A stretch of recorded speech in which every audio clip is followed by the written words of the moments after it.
ये द्वारिका जो भूमि है ना, ये सतयुग से विराजमान है। बहुत प्राचीन महात्मा है द्वारिका का।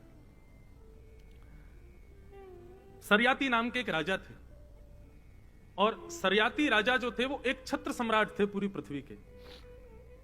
लेकिन इस बात का उनको बड़ा अभिमान रहता कि जहां तक पृथ्वी है वहां तक मैं राजा हूं। तो सरयाती के जो पुत्र अनर्त थे वो सत्संग आदि में जाते थे। वे आकर के पिताजी से कहते, पिताजी ये अभिमान आपको नहीं करना चाहिए कि आप एक छत्र सम्राट हो, पूरी पृथ्वी के राजा हो। एक छत्र सम्राट पूरी पृथ्वी के राजा तो केवल और केवल ठाकुर जी, ये पूरे ब्रह्मांड के राजा वो हैं। आपको कृपा करके ठाकुर जी ने यहां पर विराजमान कर दिया, पर इसका अहंकार आपको नहीं होना चाहिए। इस बात से दुखी होकर के सरयाती राजा ने उनको अपने भवन से निकाल दिया और बोले, सुन, जहां मेरा राज्य ना हो अब तू वहीं जाके रुकना, क्योंकि उसके अलावा तू कहीं भी रुका तो मेरे सैनिक तुझको मार देंगे। क्योंकि पूरी पृथ्वी के राजा थे वो। ठाकुर जी का स्मरण करके और अनर्त सरयाती के पुत्र निकल पड़े। चलते चलते चलते चलते चलते चलते चलते चलते चलते चलते सौराष्ट्र में आए, इसी भूमि पर। और ऐसी शास्त्र आज्ञा थी कि एक छत्र सम्राट पूरी पृथ्वी का राजा हो सकता है, लेकिन जहां भी समुद्र और समुद्र की लहरें जहां तक आती हैं वहां राजा का साम्राज्य खत्म हो जाएगा। तो यहां चलते चलते गोमती जी के तट पर जाकर के जैसे ही सागर में जहां गोमती जी मिल रही हैं, इस स्थान पर पहुंचे। पूरा बंजर था, यहां कुछ भी नहीं था।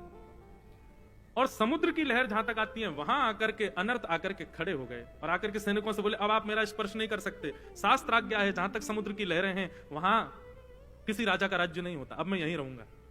और वहां बैठ करके उन्होंने जगत नियंता जगदाधार का स्मरण किया। अनर्त ने भगवान का खूब स्मरण किया।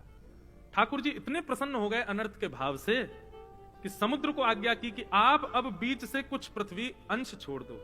और समुद्र ने इस भूमि के कुछ अंग को भीतर जो समुद्र में डूब चुका है, ये भगवान की स्वधर्मा सभा थी बंधुओं, जहां हम बैठे यहां भगवान सभा करते थे। बेट द्वारिका को कहते हैं, वो ठाकुर जी का निज महल था। बाकी प्रॉपर द्वारिका जो पूरी स्वर्ण की आदि थी वो सब एक ही थे, लेकिन उसका मुख्य अंश जो था वो समुद्र में विराजमान है। उसका एक कोना यह है, एक कोना बेट द्वारिका है। तो ये सब अनर्त की तपस्या से यहां प्रकट हुए, ये पूरी भूमि प्रकट हुई। और अनर्त के पुत्र हुए रेवत। रेवत यहां के राजा हुए। वही रेवत राजा ने अपनी पुत्री रेवती का विवाह श्री बलराम जी के साथ में किया और बलराम जी को दहेज में यह नगरी प्रदान की द्वारिका। एक कथा ऐसी आती है। दूसरा भाव ठाकुर जी ने प्रसन्न होकर के अनर्त से इस पृथ्वी को प्रकट किया था। तो जब भगवान रण छोड़ करके भाग रहे थे, कथा आती है ना भागवत में कि जरासंध राजा ने 17 बार चढ़ाई की मथुरा पर। 18वीं बार चढ़ाई करने लगे तो ब्राह्मणों को अनुष्ठान में बैठा करके आए। तब भगवान बोले कि भैया ब्राह्मणों का अनुष्ठान व्यर्थ हो जाएगा, इसके लिए हमको रण छोड़ के भागना पड़ेगा। तो कहां जाएं? बोले कि सतयुग में अनर्त की तपस्या से हमने समुद्र के बीच में एक टापू प्रकट किया था।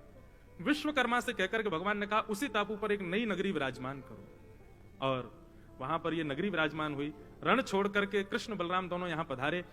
प्रवेश करते ही बलदाऊ जी बोले, लाला नगरी तो मिल गई, अभी आपको नामकरण कहा करें? संतन से, वैष्णवन से, गुरुजनन से नामकरण कराना चाहिए। ठाकुर जी बोले, चिंता मत करो, ब्रजवासीन से बड़ो कोई संत ना, ब्रजवासीन से ही नामकरण कराएंगे।